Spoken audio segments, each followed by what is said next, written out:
কৃষ্ণ কোথায় জানি না, বেঁচে থাকলে তাকেও এসআইআর এর নোটিশ হতো। কৃষ্ণ অষ্টম সন্তান ছিল, বিবেকানন্দরা 8 ভাই বোন, রবীন্দ্রনাথেরা কত ভাই বোন, বেঁচে থাকলে তাদেরও নোটিশ হতো। এত ভাই বোন কেন জানতে নোটিশ পাঠাচ্ছে। নির্বাচন কমিশন হাস্যকর জায়গায় পৌঁছে দিয়েছে। এই মন্তব্য করলেন মন্ত্রী স্বপন দেবনাথ। আসুন আগে এক ঝলকে তার বক্তব্যটা শোনাই, শুনুন। এখন তো দেখা যাচ্ছে শোনে যে 8টা 9টা সংসারে বাচ্চা কেন, তার যে বলুন তো কবিগুরু রবীন্দ্রনাথ থাকলে তাকেও তো নোটিশ হতো কিনা। রবীন্দ্রনাথের কততম সন্তান, কততম, বিবেকানন্দ কততম সন্তান বলুন না আপনারা, কৃষ্ণ কততম সন্তান, কততম কৃষ্ণ। তাহলে আমার তো মনে হয় এখন যদি থাকতো কৃষ্ণ বেঁচে, বিবেকানন্দ বেঁচে থাকতেন আর রবীন্দ্রনাথ বেঁচে থাকতেন, তাদের বোধহয় নোটিশ হতো। কততম বাবুর, কৃষ্ণ কততম, অষ্টম।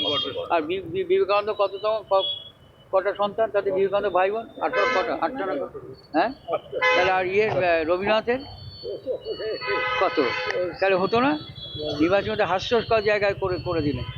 আমি কালকে নস্বতপুরে ক্যাম্পে ছিলাম, আমার ডাঙ্গাপাড়ায় 7 জন সন্তান কেন কৈফার জন্য মাকে নোটিশ করা হয়েছে। আমি ধরে থাকছি এরপর তো রবীন্দ্রনাথ বেঁচে থাকলে তাকে নোটিশ হতো, স্বামী বিবেকানন্দ বেঁচে থাকলে তাকে নোটিশ হতো। কৃষ্ণ কোথায় আছে জানি না, কৃষ্ণরও তো নোটিশ হতো। 25শে জানুয়ারি থেকে অবস্থানে বসেছেন তৃণমূলের রাজ্য আদিবাসী সেলের চেয়ারম্যান দেবু টুডু এবং তৃণমূল পূর্ব বর্ধমান জেলা আদিবাসী শাখার সভাপতি তারকনাথ টুডু। শারীরিক অবস্থা নজরে রাখতে তৃণমূলের তরফ থেকে তাদের জন্য মেডিকেল চেকআপের ব্যবস্থা করা হয়েছে। চতুর্থ দিনে চেকআপের পর দেখা যায় দেবু টুডুর প্রেশার বেড়েছে এবং সুগারও বেড়েছে। কি বলছেন স্বপন দেবনাথ মন্ত্রী, শুনুন। ডাক্তারবাবুকে অ্যাডমিশন দিয়েছেন, অনশন তো চালাচ্ছে জীবনকে বাজি রেখে দেবু এখানে। প্রয়োজনে ডাক্তারের পরামর্শ তো শুনতে হবে, কিন্তু আদিবাসী সমাজের ভোটাধিকার কেড়ে নেওয়া হচ্ছে, তার প্রতিবাদে আদিবাসী সমাজেরও, এটা তো কোনো দলের প্রোগ্রাম, দলের ছাড়া দলের ঊর্ধ্বে উঠে সমস্ত আদিবাসীদের ভোটাধিকার রক্ষার জন্য লড়াই, সেই লড়াইয়ে তিনি সামিল হয়েছেন। এমনি বাংলার মানুষকে ন্যায্যতার ভোটাধিকার থেকে যেভাবে বঞ্চিত হচ্ছে, শুধু ক্ষমতা দখলের জন্য আদিবাসী কেন, মুসলিম থেকে শুরু করে আরও অনেক ন্যায্য ভোটারকে কারণে অকারণে অজুহাতে বিভিন্নতে অজুহাত দিন হয়রানি হচ্ছে। এখন পঞ্চায়েতও তো যাচ্ছে সবাই। এই হয়রানির প্রতিবাদ আমাদের বক্তব্য যে কোনো মানুষ যাতে বাদ না যায়, এবং বৈধ যারা ভোটার আছেন ইচ্ছাকৃতভাবে নামের বানানের ভুল করে তাকে বাদ দেওয়া যে অপকৌশল শুধুমাত্র নির্বাচনে জেতার জন্যে, মানুষের ভোটের অধিকারকে, বিশেষ করে আদিবাসী সমাজ, তাদের তো অনেক রকমভাবে তারা শিক্ষার দিক থেকে অনেকটা পিছিয়ে, তাও তাদেরকে অকারণে, তারা তো স্থায়ী বাসিন্দা, আদিম জনজাতি, তাদেরকে কেন বাদ দেওয়া হবে সবাইকে। তাদের হয়েই দেবু টুডু এখানে তারও আন্দোলন করছেন, অনশনে বসেছেন।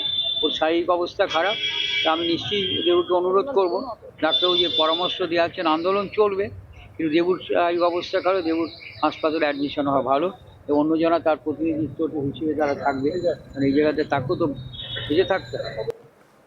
চতুর্থ দিনে তাদের সঙ্গে মঞ্চে দেখা করতে আসেন রাজ্যের মন্ত্রী স্বপন দেবনাথ। পূর্ব বর্ধমান জেলার 10,000 আদিবাসীকে এসআইআর এর শুনানির নোটিশ।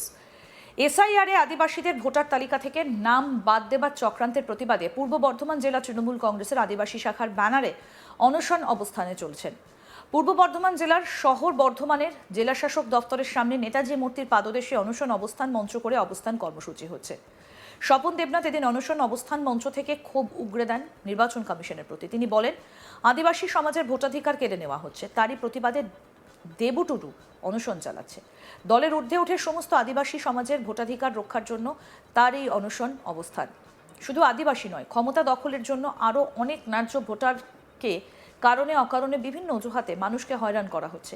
ইচ্ছে করে নামের বানানের ভুল দেখিয়ে তাকে বাদ দেবার যে অপকৌশল শুধুমাত্র নির্বাচনে জেতার জন্য, মানুষের ভোটের অধিকারকে কেড়ে নেবার চেষ্টা চলছে। আর কি বললেন স্বপন দেবনাথ সেটাও শোনাবো। আমার তৃণমূল এখানে তো এসডিও ডিএম ছিল, আমরা তো বললাম একটু আগে, স্থানীয় যারা আছেন নির্বাচন কমিশনের প্রতিনিধি রিটার্নিং অফিসারকে জানিয়েছি, জানানো হয়েছে। অধিকার ডিস্ট্রিবিউশনের নামে তো তালিকাকে, ওটা কৌশল, তো জেতার একটা কৌশল, সবাইকে বাদ দিয়ে দেবে। বিশেষ করে আদিবাসী সমাজ ক্ষুদ্র, তাদের হয়ে আদিবাসীরা আন্দোলন করছেন, দেবু আন্দোলন করছেন। বিশেষ করে আদিবাসী সমাজ, তারা পিছিয়ে পড়া মানুষ, তারা স্থায়ী বাসিন্দা হওয়া সত্ত্বেও তাদেরকে অকারণে বাদ দেবার চেষ্টা। এখন তো দেখা যাচ্ছে সংসারে 8টা বাচ্চা কেন তার জন্য ডাকা হচ্ছে।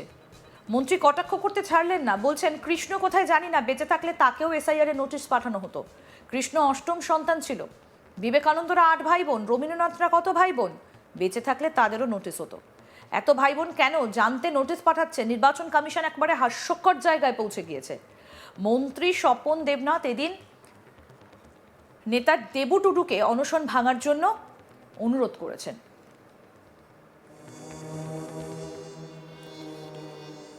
কি বলছেন মন্ত্রী স্বপন দেবনাথ শুনবো। শোনে যে 8টা 9টা সংসারে বাচ্চা কেন, তার যে বলুন তো, কবিগুরু রবীন্দ্রনাথ থাকলে তাকেও তো নোটিশ হতো কিনা? রবীন্দ্রনাথের কততম সন্তান? কততম? বিবেকানন্দ কততম সন্তান বলুন না আপনারা? কৃষ্ণ কততম সন্তান? কততম কৃষ্ণ? তাহলে আমার তো মনে হয় এখন যদি থাকতো কৃষ্ণ বেঁচে, বিবেকানন্দ বেঁচে থাকতেন আর রবীন্দ্রনাথ বেঁচে থাকতেন, তাদের বোধহয় নোটিশ হতো। কততম বাবুর? কৃষ্ণ কততম? অষ্টম। আর বিবেকানন্দ কততম? কটা সন্তান তাদের? বিবেকানন্দ ভাই বোন 8 কটা? 8টা না? হ্যাঁ, তাহলে আর রবীন্দ্রনাথের কত? তাহলে হতো না? নির্বাচনটা হাস্যস্কর জায়গায় করে দিলেন।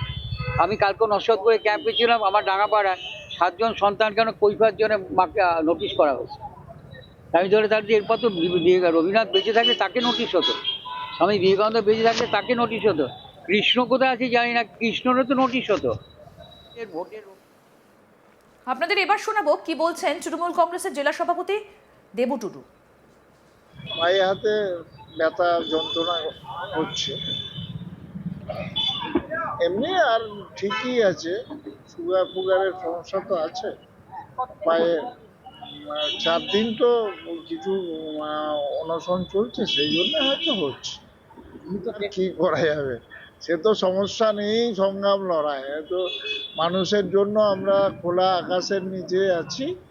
আমরা যতক্ষণ না আমাদের দাবি মানছে, শরীর খারাপ হতেই পারে, এটা কোনো বিষয় না। এই অবস্থায় তো কি আপনারা চালিয়ে যাবেন? একদম একদম। আমাদের মূল দাবি হচ্ছে আদিবাসীদের এসআইআর থেকে নাম বাদ দেওয়া যাবে না। আর দ্বিতীয়ত, যে লজিক্যাল ডিসক্রিপেন্সি চলছে গোটা বাংলায়, কালা নিয়ম, সেই নিয়ম বাতিল করতে হবে। মানে শরীর খারাপ নিয়েও এই অবস্থানে শরীর খারাপ তো হতেই পারে, 4 দিন অনশন করছি, এটা কোনো ফ্যাক্টর না, হতেই পারে মানুষের শরীর। তার জন্য লড়াই থেমে থাকবে না, লড়াই চলবে। আমাদের লড়াই খোলা আকাশের নিচে হচ্ছে। আর আমরা কারো কাছে নিবেদন, আবেদন বা ডেপুটেশনে বিশ্বাসী নয়। আমরা মানুষের কাছে দরবারে, মানুষের কাছে রাস্তায় বসেছি, মানুষ বিচার করবে। কতদিন চালিয়ে যাবে? যতদিন শরীর বইবে, যতদিন মৃত্যু হবে না ততদিন। আরও আপডেট পেতে দেখতে থাকুন আজ তাক বাংলা, সাবস্ক্রাইব করুন।